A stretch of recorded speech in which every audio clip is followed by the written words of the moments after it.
And motherhood threw me for a loop in a way that I didn't expect. Of course, it's all the expected things, right? Like the late nights and the exhaustion. And, you hear about that.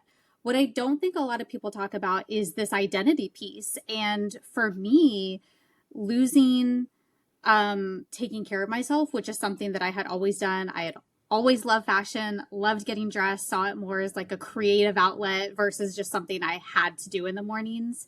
And I started realizing that that was impacting the way I felt about myself to the point where, I was getting invitations to birthday parties and things like that for my kids. And I was saying no. And it's not because I didn't want to go, but it was because I was like, I'm not comfortable in my own skin. I have nothing to wear. I don't feel like my old self. My body is alien to me right now because it's changed and shifted.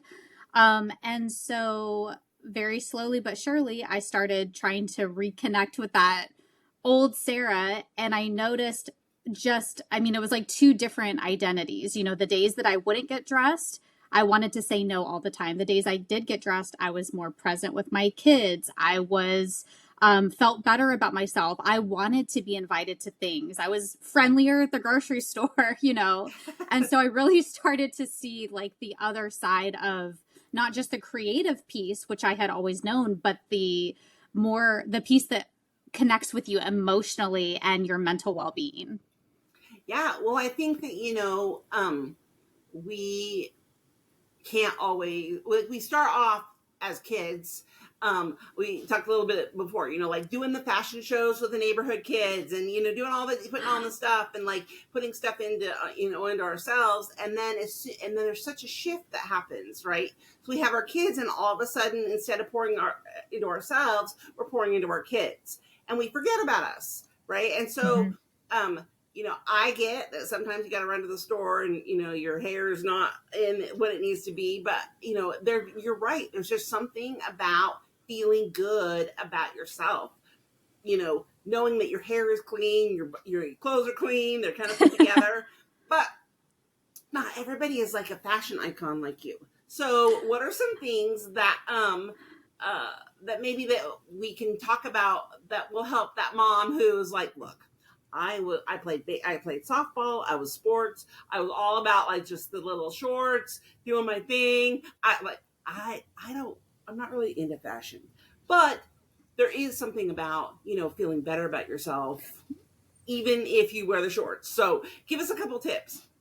Yeah, of course. Well, first, I want to address really quickly I would never want moms, especially new moms who are in the newborn phase, getting through the survival phase in any way, in any style or lack thereof that you need to is perfectly fine.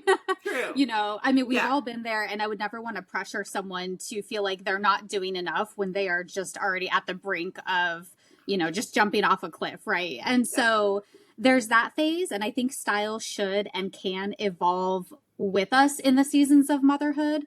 But I would say, there's a difference between survival mode and then just continuing to repeat that cycle over and over and over because you just got into a rut or in a habit. And that's where I see the confidence just kind of staying at that all-time low because you're not pouring into yourself. Lisa, as you said, you can't give much to others if you're pouring from an empty cup. Yep. And so for those moms, it's not, you don't have to treat every day like a catwalk. And some women, that makes them feel incredible. So that's what they should lean into. For others, just the simplicity of, like you said, getting to wash your hair. If you're the sporty mom, maybe putting on a matching athleisure set with a little bit of jewelry or, your favorite bag. Or if you're super sporty, maybe your favorite sneakers. Like whatever it is, just looking put together and having some intention is going to really impact the way that you move throughout the day, which then impacts the way that you're showing up for yourself, for your own dreams, for your family.